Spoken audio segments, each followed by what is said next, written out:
सलामुअलैकुम जी, कैसे हैं आप सब। उम्मीद है कि सब ठीक होंगे और अपनी फैमिलीज़ के साथ सेफ होंगे। अल्हम्दुलिल्लाह मैं भी बिल्कुल ठीक हूँ। आप सबकी सपोर्ट और दुआओं का बहुत बहुत शुक्रिया जी। तो एक बार फिर हमारी पल्लो मासी और मेरी प्यारी सी डार्लिंग हिना की राहें जुदा हो चुकी हैं, वक्ती तौर पर चंद दिनों के लिए, पक्की पक्की नहीं, क्योंकि बहनें हैं ना, खून का रिश्ता है। नाराज़गी भी हो जाती है, फिर सुलह भी हो जाती है, हैं खटमट चलती रहती है। लेकिन अफसोस मुझे इस बात का है कि इस बार एक बार फिर हमेशा की तरह हमारी प्यारी हिना, मेरी डार्लिंग, मेरी बच्ची के साथ बहुत बड़ी नाइंसाफ़ी कर दी है पल्लो मासी ने। तो आज मैं आपको बताने वाली हूँ जी, ऐसा क्या हुआ है कि भई हिना के साथ एक बार फिर नाइंसाफ़ी हो गई और क्यों एक दूसरे से दोनों बहनें नाराज़ हैं, क्या नाराज़गी है अंदर, क्या स्टोरी है। तो ये स्टोरी सुनने के लिए आपसे रिक्वेस्ट है कि वीडियो को आपने फुल वॉच करना है और चैनल को करना है सब्सक्राइब, वीडियो को लाइक और शेयर भी ज़रूर कीजिएगा जी। तो जैसा आप सब लोग जानते हैं, जैसे कि आपको पता है कि कुछ दिन पहले हमारी पल्लो मासी बड़ी बीमार हुई, इतनी कोई बीमार हुई, इतना उनको सदमा लगा ना। सदमा क्या था जी, आप भी जानते हैं, मैं भी जानती हूँ कि भई कुछ दिन पहले इन लॉज के ऊपर बड़ी वीडियोस बनाई गई, लोगों को मशवरे भी दिए गए कि डोर फुट मैट बनने से बेहतर है रिश्ते से निकल जाएं, अपनी मर्जी करें, अपना सोचें, किसी की किसी के बारे में सोचते रहेंगे तो अपनी ज़िंदगी ख़त्म हो जाएगी। तो इस तरह की बातें की गई पिछली कुछ वीडियोस में, क्योंकि डॉर्लिंग घर में नहीं थे ना। डॉर्लिंग मैनचेस्टर गए हुए थे अम्मा अब्बा की खिदमत के लिए, और फिर जब कोई नहीं होता तो फिर कौन होता है, एक हिना ही बेचारी रह जाती है ले दे के। फिर हिना को आवाज़ें लगाई जाती हैं, कॉल्स की जाती हैं। अगर आपको याद हो, हिना ने टाइटल लगाया था बाजी की कॉल आ गई, बाजी बीमार है, फटाफट बेचारी अपने घर का काम सुट सटा के भागी अपनी बाजी के घर। और भाजी भाजी सॉरी बाजी मुहतरमा जो है वो लिविंग में पड़ी हुई थी और इरशाद फरमा रही थी बड़ी तबीयत खराब है, चक्कर जे आंदे पे ने, ते चक्करां ने मेरी मत मार छड़ी है, ते बुला भैन कण एंबूलेंस, बड़ी हालत खराब है। हाय हाय जी, बाजी के लिए एंबूलेंस आई थी, बाजी की तबीयत बड़ी खराब थी। है तो भाईजान कितने गए हुए ने बाजी, भाईजान नजर नहीं आ रहे हैं, किधर ने, उत्ते ने, थले ने, किचन च ने, किधर ने हैं भाईजान। अच्छा भाईजान मैनचेस्टर गए हुए ने, ओए होए होए, तां ही मेरी बाजी की तबीयत खराब है। तो वो आपने कहानी सारी सुन ली होगी, नहीं ली होगी बल्कि देख भी ली होगी हैं। तो बाजी फिर वो बाजी बेचारी सुजे हुए मुँह दे नाल हिना दे कोल खलो के, हिना मेरी भैन मेरा खाना बना के टुर गई है, तेरी मेहरबानी। हिना आ जाती है बेचारी, हिना बड़ी चंगी है, जदों भी मेरे ते मुश्किल टाइम आता है मैंने कुछ स्ट्राइकां भेजदा है मेरे ते रिएक्शन वीडियो बनाता है, मैंने रोस्ट करदा है, ते हिना आ जाती है बेचारी मेरी हाल चवाल पुछण लई। तो वो फिर दिन बड़े कर्ब वाले थे, बड़े दर्दनाक थे, जितने दिन भैया नहीं आए हैं। हिना रोज़ जावे, हिना रोज़ जावे, हिना हिना होवे हैं बाजी। बाजी बुलांदी पई है ते हिना भजदी जांदी है, ते बाजी ने हिना नू की सिला दिता, फिर अपनी कम्यूनिटी ते बाजी एक वीडियो भी शेयर कर देती है हिना दी। तो उसके बाद फिर जी अचानक से ही दोनों बहनों की मोहब्बत में एक वो क्या कहते हैं, कबाब में हड्डी बन के आ गए जीजू जी वापस। जीजू जी वापस आ गए। अब जीजू जी की कहानी भी मैं सुनाती हूँ अभी थोड़ी देर, आप वेट करें ज़रा।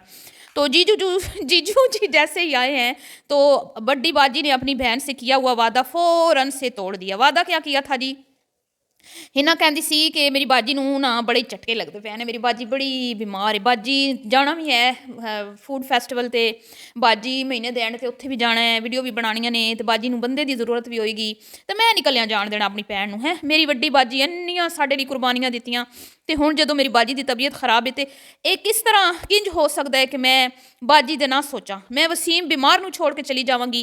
कुछ भी हो जाए, भले मेरे बच्चे बीमार ने, मेरा मेरा घर पिछों उलट पुलट हो जाए, लेकिन मैं बाजी नूं कल्ला नहीं छोड़ना। डॉक्टरां ने मना कीता है। डॉक्टर्स कहंदे ने कि बाजी दे नाल जाना है, बाजी कल्ले सफ़र नहीं कर सकदी, तो मैं आप जावांगी अपनी भैन दे नाल। तो हिना ने बेचारी ने अपने क्या कहते हैं वो पंजाबी जिवें कहंदे ने मोड़े बन के बैठी सी बेचारी है, बैग पैक करके, ते सूट भी के ए पा के जावांगी, उत्थे ए पावांगी, जैसे हमारी हिना का स्टाइल है कि आज मैंने निकाला है जी अपना ये वाला सूट, और इसके साथ मैंने निकाली है आज अपनी ये वाली पंपी नोक वाली तो वो हमारी हिना के पास बकौल हिना के जो 3-4 पंपियाँ हैं वो भी हिना ने बेचारी ने अपने उसमें रख ली थी, वो जो मोड़े बांधे थे उसने। तो वो फुल तैयारी, ज़ेन पूरा बन गया। तो अब आपको पता है ना, जब ज़ेन बन जाए फिर बंदा ना जा पाए तो दिल तो टूटता है ना, है फिर दिल तो रोता है ना, अरमान तो लगता है ना, अफसोस तो लगता है। तो वो क्या हुआ जी, वो जीजू जी आ गए कबाब में हड्डी बन के। तो फिर जब जीजू जी नज़र आते हैं तो फिर हिना कहाँ नज़र आती है, बताएं आप मुझे हैं। तो हिना जी बेचारी फिर वो गायब हो गई लिस्ट से, बाजी की लिस्ट से। और जीजू जी के साथ बाजी, वो जीजू कोट लेके आए तो बाजी तो बड़ी क्या कहते हैं फुंड गई बाजी ते रत्ता कोट पा के ते ए बह के जहाज ओ पई जांदी जी उड़ के, ते फिर वो उड़ उड़ा के पहुँच गई उत्थे जिथे उन्हें जाना सी। ਤੇ ਬਸ ਇਹਨਾਂ ਦਾ ਫਿਰ ਕੀ, ਇਹਨਾਂ ਦੇ ਹੱਥ ਕੁਝ ਵੀ ਨਾ ਆਇਆ। ਵਿਚਾਰੀ ਪਿੱਛੋਂ ਰੋਂਦੀ ਰਹਿ ਗਈ ਹੈ, ਰੋਂਦੀ ਰਹਿ ਗਈ ਤੇ ਚੀਕਦੀ ਰਹਿ ਗਈ, ਬਕਾਉਂਦੀ ਰਹਿ ਗਈ ਕਿ ਹਾਏ ਬਾਜੀ ਮੈਨੂੰ ਤੂੰ ਲਾਰਾ ਲਾਇਆ ਸੀ ਪਰ ਤੂੰ ਮੈਨੂੰ ਨਹੀਂ ਲੈ ਗਈ। ਮੈਂ ਜ਼ੇਨ ਵੀ ਬਣਾ ਲਿਆ ਸੀ ਵੀ ਮੈਂ ਮੋੜੇ ਵੀ ਬੰਨ ਲਏ ਸੀ, ਪਰ ਬਾਜੀ ਕਿੱਥੋਂ ਮੁੜ ਕੇ ਵੇਖਦੀ ਹੈ। ਜਦੋਂ ਡਾਰਲਿੰਗ ਨਾਲ ਹੋਵੇ ਹੈ ਤੇ ਫਿਰ ਬਾਜੀ ਦੇਖਦੀ ਹੈ ਪਿੱਛੇ, ਨਾ ਨਾ ਨਾ। ਤੇ ਬਾਜੀ ਨੂੰ ਚਾਹ ਦੇ 'ਚ ਫਿਰ ਨਾ ਗਸ਼ ਪੈ, ਨਾ ਬਾਜੀ ਨੂੰ ਚੱਕਰ ਆਏ, ਨਾ ਬਾਜੀ ਨੂੰ ਉਲਟੀਆਂ ਆਈਆਂ ਨਾ ਬਾਜੀ ਦੇ ਕੰਨਾਂ ਦੇ ਵਿੱਚ ਛਾਂ ਹੋਈ। ਬਾਜੀ ਖੈਰ ਖਰੀਅਤ ਨਾਲ ਲੈਂਡ ਕਰ ਗਈ ਆਪਣੀ ਮੰਜ਼ਿਲ ਮਕਸੂਦ ਤੇ। ਬਾਜੀ ਜਾਂਦਿਆਂ ਨਾਲ ਹੀ ਫੂਡ ਫੈਸਟੀਵਲ ਵੀ ਅਟੈਂਡ ਕਰ ਲਿਆ ਹੈ ਤੇ ਰਾਤੀ ਲੀਨਾ ਦੇ ਘਰ ਬਹਿ ਕੇ ਚਾਹ ਸ਼ਾਹ ਤੇ ਕੀ ਕਹਿੰਦੇ ਨੇ ਕਵੇ ਸ਼ਵੇ ਵੀ ਨੋਸ਼ ਫਰਮਾ ਲਏ ਤੇ ਸੁਬਾਹ ਉੱਠ ਕੇ ਫਿਰ ਉਹ ਤਾਰੀਫਾਂ ਦੇ ਪੁੱਲ ਹੈ ਜਿਵੇਂ ਇਹਨਾਂ ਦੇ ਬੰਦੀ ਹੈ ਨਾ, ਜਦੋਂ ਖੋਤੇ ਨੂੰ ਵੀ ਪਿਓ ਬਣਾ ਲੈਂਦੀ ਜ਼ਰੂਰਤ ਦੇ ਟਾਈਮ। ਤੇ ਉਹ ਤੇ ਫਿਰ ਲੀਨਾ ਦੀਆਂ 4 ਤਾਰੀਫਾਂ ਕਰਕੇ ਉੱਥੋਂ ਨਿਕਲ ਗਈ ਫਿਰ ਅੱਗਾ। ਤੇ ਹਿਨਾ ਪਿੱਛੋਂ बेचारी कहती है कि हो सकता है मैं कल चली जाऊँ, मैं हो सकता है आज तो मैं नहीं जा सकी तो मैं कल जाके हो सकता है ज्वाइन कर लूँ बाजी को। तो बाजी को आपने क्या ज्वाइन करना था जब बाजी ने आपको परमिशन ही नहीं दी थी हैं। तो फिर दिल हो गया टोटे टोटे। तो ये होगी है जी कहानी, दराड़ें पड़ चुकी हैं, दिल खट्टे हो गए हैं एक बार फिर से। पहले भी होते रहते हैं, कोई नहीं, खूनी रिश्ते हैं, कितने दिन नाराज़ रहेंगी, ठीक तो हो जाएंगी ना। लेकिन अभी फ़िलहाल तो दिल टूटे हैं ना, तो जुड़ने में थोड़ा सा तो टाइम लगता है ना, आपको पता है। तो आज कल वाली वीडियो में हिना बेचारी इन्नी सदमे सी, हिना दे होश इन्ने उड्डे हुए सी। पड़ोसन घर शिफ्ट कर रही थी तो हिना टाइटल ते ला दिता शिफ्टिंग कर रहे हैं जी, समान पैक कर लिया है। हिना तू इन्नी जल्ली हुई फिर दी, तेनों ये भी नहीं पता कि तेरी पड़ोसन शिफ्ट कर रही है। तो मैं भागी गई, मैंने वीडियो देखी, मैंने कहा हाय अल्लाह मेरी हिना शहजादी कित्थे जाती पई, अल्लाह खैर करे। फिर मैंने कहा हो सकता है अपना घर खरीद लिया हो है, मैं बड़ी खुश हुई। पर जी हमारी हिना लगता है एक तो व्यूज़ कम आ रहे हैं, ऊपर से फिर वो बाजी का फुल जो बाजी इग्नोर की जाती है तो बेचारी नूं की कहंदे ने कि दिमाग खराब होया पिया है, घर शिफ्ट कोई होर करदा पिया ते हिना साहिबा अपना टाइटल ला दिता। की मैं कहनी ना तुहाडे दिमाग ने तेज़, ਉਹ तेरी एक भैन चूहियां वाली खाला गली दी दूजी नुक्कर ते किसी अली नाम दे बंदे दी शादी हो रही होंदी है तो टाइटल ला देंदी है अली भाई के नाम की मेहंदी लग गई हाथों पर। ਉਹ ਤੁਸੀਂ बेवकूफ़ समझदी जे सारे लोकां नूं है अपने फॉलोअर्स नूं। ਤੇ ਜੀ ਹੁਣ ਮੈਂ ਤੁਹਾਨੂੰ ਦੱਸਦੀ ਹਾਂ ਕਿ ਵੱਡੀ ਬਾਜੀ ਜਿਹੜੀ ਹੈ ਨਾ, ਵੱਡੀ ਬਾਜੀ ਮੈਂ ਕਹਿੰਦੀ ਹਾਂ ਕਿ ਇਹ ਔਰਤ ਇੰਨੀ ਕੋਈ ਤੇਜ਼ ਹੈ ਨਾ, ਜਦੋਂ ਵੀ ਇਹਨੇ ਪੱਕਾ ਪਕਾਇਆ ਹਲਵਾ ਖਾਣਾ ਹੁੰਦਾ ਹੈ ਨਾ ਫਿਰ ਇਹਨਾਂ ਨੂੰ ਯਾਦ ਨਹੀਂ ਰਹਿੰਦੀ। ਇਹਨੂੰ ਚੰਗੀ ਤਰ੍ਹਾਂ ਪਤਾ ਸੀ ਕਿ ਉੱਥੇ ਮੈਨੂੰ ਅਵਾਰਡ ਮਿਲਣ ਵਾਲਾ ਹੈ ਕਰੀ ਕੁਈਨ ਦੀ ਤਰਫੋਂ, ਜਾਂ ਕਰੀ ਕੁਈਨ ਦਾ ਪਤਾ ਨਹੀਂ ਕੀ ਉਸਨੂੰ ਅਵਾਰਡ ਮਿਲਿਆ ਜੀ, ਬੈਸਟ ਹਾਊਸ ਵਾਈਫ ਦਾ। ਕਰੀ ਕੁਈਨ ਹੈ, ਤੈਨੂੰ ਹਿਨਾ ਭੁੱਲ ਗਈ, ਫਿਰ ਹਿਨਾ ਤੈਨੂੰ ਯਾਦ ਨਹੀਂ ਰਹੀ ਹੈ। ਤੇ ਜਦੋਂ ਵੀ ਬਾਜੀ ਨੂੰ ਕੋਈ ਇਸ ਤਰ੍ਹਾਂ ਦੀ ਕਾਮਯਾਬੀ ਮਿਲਦੀ ਹੈ ਨਾ ਤਾਂ ਫਿਰ ਬਾਜੀ ਜੁੱਤੀ ਦੀ ਨੋਕ 'ਤੇ ਰੱਖਦੀ ਹੈ ਸਾਰਿਆਂ ਨੂੰ। ਤੇ ਬਾਜੀ ਜੀ ਤੁਹਾਡੀ ਡਾਰਲਿੰਗ ਦਾ ਮਿਜ਼ਾਜ ਵੀ ਉੱਤੇ ਥੱਲੇ ਹੁੰਦਾ ਰਹਿੰਦਾ ਤੇ ਤੁਹਾਡਾ ਵੀ ਉੱਤੇ ਥੱਲੇ ਹੁੰਦਾ ਰਹਿੰਦਾ ਫਿਰ ਤੁਸੀਂ ਹਿਨਾ ਵੱਲ ਮੂੰਹ ਕਰਨਾ, ਫਿਰ ਤੁਸੀਂ ਜ਼ਰਾ ਜੀ ਤੁਹਾਨੂੰ ਤਕਲੀਫ ਆਣੀ ਤੇ ਤੁਹਾਨੂੰ ਹਿਨਾ ਬਾਜੀ ਯਾਦ ਆਣੀ ਹੈ, ਆ ਜਾਣੀ ਮੇਰੀ ਹਿਨਾ, ਆ ਜਾਣੀ ਮੇਰੀ ਹਿਨਾ। ਤੇ ਚੰਗੇ ਵਕਤਾਂ ਵਿੱਚ ਵੀ ਨਾ ਜ਼ਰਾ ਹਿਨਾ ਨੂੰ ਯਾਦ ਰੱਖਿਆ ਕਰੋ, ਉਹਨੂੰ ਵੀ ਨਾਲ ਰੱਖਿਆ ਕਰੋ।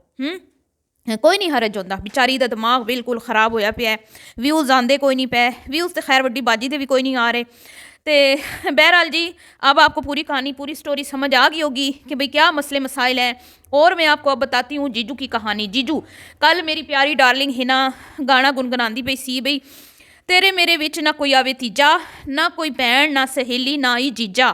तो ये इशारा किसकी तरफ था, मतलब आप समझ जाएं जीजू किसको कहते हैं, मतलब कि ना कोई बहन आए क्योंकि अलीना जो आ गई थी। अब आप समझ जाए ना, इशारे हमें तो नहीं हमारी। मैंने तो कल भी बताया था कि हिना अपनी बातें जो है वो डायरेक्ट नहीं करती, किसी न किसी इशारों किनारों में करती हैं, शॉर्ट्स लगाती हैं, रील लगाती हैं या गाने गुनगुनाती हैं। तो हिना ने अपनी वीडियो में ये भी कह दिया कि पल्लो बाजी तेरे मेरे विच कोई ना आवे तीजा, ना कोई भैन ना सहेली ना ही जीजा। तो समझ जाओ फिर तुहाडी की कहंदे ने साडी प्यारी हिना डार्लिंग दा किन्ना दिल टुटा पिया है, दिल टोटे टोटे हो गया। हुण की करिए।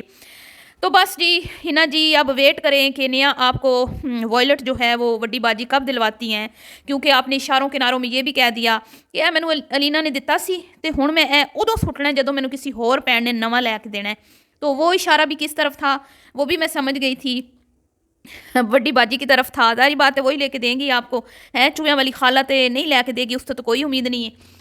और रोमा भी चली गई है पाकिस्तान, अलीना वैसे छोटी है। तो बड़ी बाजी जो है वो आ जाएंगी फिर राह रास्त पर।